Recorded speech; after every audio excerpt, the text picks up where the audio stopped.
Assalamualaikum warahmatullahi wabarakatuh.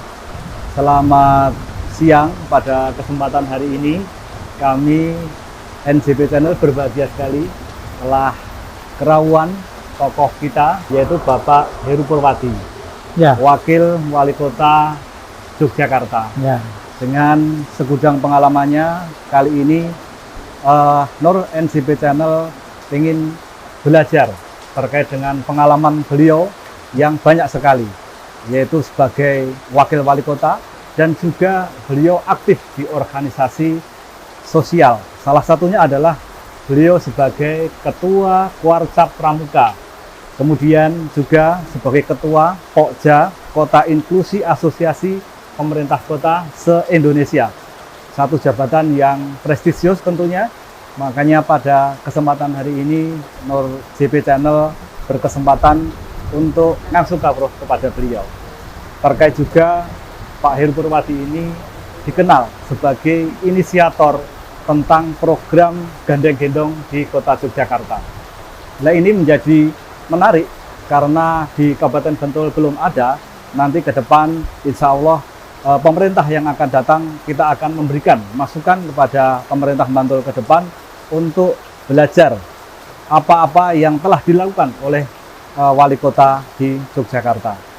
Mau pilih itu Pak Heru Purwadi perkenan pangandikan terkait dengan utamanya program gandeng gendong yang panjenengan inisiasi. Ya, sebenarnya ini program yang memang waktu itu ya saya coba godok, terus kemudian saya diskusikan dengan Pak Aryadi, dan kemudian oleh Pak Aryadi saya diminta untuk memimpin langsung tentang program gandeng gendong ini. Sehingga kemudian yang awalnya kita memang berupa gerakan. Gerakan itu artinya ya kita langsung action apa yang kita lakukan, terutama untuk melibatkan seluruh potensi yang ada. Nah, terus kita kembangkan menjadi sebuah program perencanaan yang sifatnya gandeng gendong agar terintegrasi dan terpadu. Jadi problem ide pertama adalah muncul dari permasalahan apa tuh yang kita lihat. Mungkin setiap orang bisa melihat dengan cara berbeda-beda. Tapi kemudian kita melihat apa tuh permasalahannya. Saya selalu melihat bahwa pembangunan kita di mana-mana itu kan tidak berjalan setahun, 2 tahun, 5 tahun, 10 tahun, 15 tahun, tapi sudah berpuluh-puluh tahun. Tetapi mengapa kok masih banyak PR yang belum selesai? Terutama lagi di Kota Jogja, itu punya PR yang paling besar adalah mengurangi kesenjangan antara pendapatan yang menengah atas dan menengah bawah. Meskipun kita kota yang nilai indeks IPM-nya paling tinggi se-Indonesia beberapa tahun, kita menjadi kota yang punya usia harapan hidup yang paling tinggi di Indonesia. Kita menjadi kota yang angka kebahagiaannya juga tinggi, tetapi angka kesenjangannya kan juga masih cukup tinggi. Angka kemiskinannya memang nggak tinggi kalau dibandingkan di daerah kabupaten kota. Kota DIY memang, Kota Yogyakarta memang yang paling rendah, tetapi masih ada sisa-sisa yang harus kita selesaikan. Nah, sembari kita menyelesaikan persoalan kemiskinan, tetapi sekaligus juga mengurangi Gini rasio atau kesenjangan. Maka tidak ada yang lain kecuali kita mencoba menggandeng seluruh komponen yang ada itu berjalan bersama-sama, bekerja bersama-sama, saling menguatkan, tidak berjalan sendiri-sendiri. Tetapi bagaimana ini menjadi satu kesatuan gerak untuk kemudian bisa kita dorong menjadi satu kekuatan bareng, sehingga gandeng gendong yang terdiri dari 5K, pemerintah kota, korporasi, kampus, komunitas, dan kampung ini itu bisa terlibat secara terintegrasi di dalam sebuah gerakan bersama. Nah, itulah yang kemudian kita membuat forum gandeng gendong, kita membuat forum CSR, kita membuat forum LPM, kita membuat forum komunitas, forum kampung, dan seterusnya. Tujuannya supaya perencanaan kita itu sejak awal mendesain tentang keterlibatan semua pihak agar mereka itu ketika mau ikut kontribusi dalam pembangunan itu trek jalurnya sudah sesuai dengan trek yang sudah dijalankan. Jangan sampai treknya udah jalan ke depan, kita ada orang datang masuk di belakang, atau kita masih di sini ada yang udah masuk terlalu ke depan. Iya, iya. Nah, Iya. jadi kita mau mengintegrasikan supaya perencanaan tuh di antara semua pihak yang ingin ikut berkontribusi membangun kota Yogyakarta ini bisa kita jadikan satu sebagai badan. Yang paling penting sebenarnya adalah membangun partisipasi masyarakat. Oh, iya. Jadi mungkin di sini bisa saya tangkap Pak Heru bahwa gandeng ini kalau bahasa Jawa kan gandengan gitu. Ya, ya. Jadi kalau gendong itu kalau saya arti secara bahasa Jawa ketika saya minta gendong pada orang yang lebih kuat tentunya. Ya, ya, ya. Jadi potensi yang ada mungkin yang kecil-kecil UMKM mungkin apakah itu di kuliner, wisata ataupun atau apa itu nanti bisa terintegrasi gitu Pak. Ya, Kemudian ya. nanti yang besar menggendong kan Pak. Betul, betul. Mungkin Jadi, yang sudah terjadi perubahan signifikan mungkin Pak terkait dengan ya kalau secara signifikan belum masih berproses untuk menuju, tapi yang sudah nampak itu bergandengan. Bergandengan itu adalah membangun kekuatan atau membuat aliansi bareng-bareng di antara mereka yang punya kekuatan sama, lemah sama-sama lemah atau sama-sama kuat. Nah, kan itu. Bergandengan itu tidak harus lemah-lemah atau lemah kuat, tetapi bisa lemah dengan lemah, kuat dengan kuat. Misalnya kita punya warung seperti ini. Nah, ini mungkin orang pengen datang ke sini. Kalau kemudian kita tambahi, oh di kampung sebelah ada apa namanya produk kerajinan, bawa sini aja. Oh, gitu. Ditaruh sini. Iya. Di samping rumah lagi ada misalnya produk makanan yang lain, bawa sini aja. Atau yang lain ada potensi yang lain. Nah, akhirnya di dalam warung makan ini kan ada banyak kekuatan. Iya. Nah, ini membuat aliansi yang tadinya hanya jualan ingkung misalnya, atau kemudian kan bisa jualan juga oleh-oleh, kulineran, mungkin batik, mungkin jadi satu tempat. Itu bergandengan. Iya. Nah, untuk bisa naik lagi, kita harus menggendong atau digendong, menggendong atau digendong. Kita menggendong mungkin yang ibu-ibu rumah tangga yang mungkin masih memproduksi di rumah, udahlah kita gendong, silahkan buat sawah, tapi nanti kita bawa sini. Kan kita bisa gendong juga. Atau kita digendong, oh saya mau kolaborasi dengan hotel, Pak, tamu-tamunya silahkan dibawa ke sini untuk bisa bawa sini, kami siap menyiapkan paket-paketnya kan. Nah, itu bergendongan. Atau ada yang oke, saya punya uang dana yang nanti bisa dikembangkan untuk ini. Nah, ini yang bergandengan ini kemudian membuat, atau dia membuat aliansi. Ayo kita buat bareng-bareng aliansi bisnis. Jenengan sudah punya kekuatan, saya sudah punya kekuatan juga. Ayo kita jadikan satu kekuatan. Iya. Karena sejak awal saya katakan gandeng gendong bukan gerakan karitatif atau gerakan belas kasihan atau gerakan sumbang menyumbang. Tapi ini gerakan bersama untuk maju bersama. Tidak ada yang dirugikan. Semuanya merasa terbantu untuk pelaksanaan kegiatan mereka sendiri ataupun untuk pelaksanaan kegiatan bisnis di antara mereka. Jadi saling mencari untung nggak masalah. Iya. Tapi bergandengan, bergendongan. Nah, itu yang sebenarnya kita dorong. Sangat luar biasa sekali. Jadi mungkin prinsipnya kalau bahasa Jawanya eyek-eyekan gitu Pak. Apakah itu yang lemah dengan yang lemah, atau yang kuat dengan yang kuat, atau bisa kolaborasi antara yang lemah dengan yang kuat.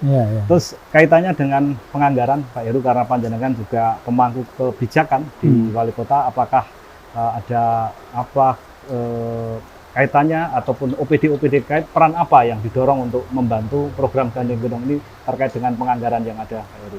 Ya, makanya ini hampir semua OPD merespon tentang program gandeng gendong, tetapi kan cara meresponnya kan tidak sama.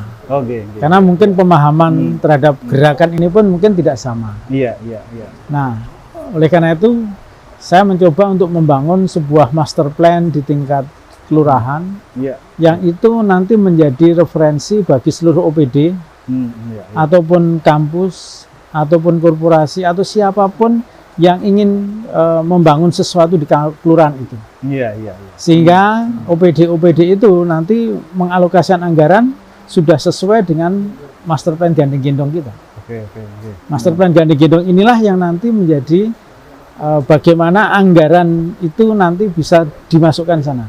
Anggaran kegiatan apapun, dari pemberdayaan sampai anggaran yang sifatnya pengembangan fisik atau pengembangan sosial, kita masuk sana. Tetapi harus dalam satu perencanaan yang matang. Gitu. Tidak, selama ini kan mungkin kayaknya bekerja sama. Ini OPD ini masuk, ini OPD ini, tapi kan masing-masing jalan sendiri-sendiri. Iya. Nah ini sekarang harus kita jadikan satu. Iya. Kalau kau masuk, masuknya di sini. Kalau kau masuk, masuknya di sini. Kalau masuk, masuknya di sini. Jadi konsep ataupun orientasi program Gandeng Gendong ini lebih ke apa? Mensinergikan ya Pak, ataupun menyamakan persepsi ataupun cita-cita sehingga nantinya akan bisa lebih terkoordinasi. Iya, gitu. iya. Terus kemudian Pak, terkait dengan desa ini kan punya anggaran juga. Apakah bisa nanti ada wacana untuk dikombin atau dikombinasi antara BUMDes, pembentukan BUMDes dan lain sebagainya, ada gambaran ke sana Pak? Ya, jadi sebelum Gandeng Gendong jalan itu kita punya program namanya Satu Kabar Gemilang.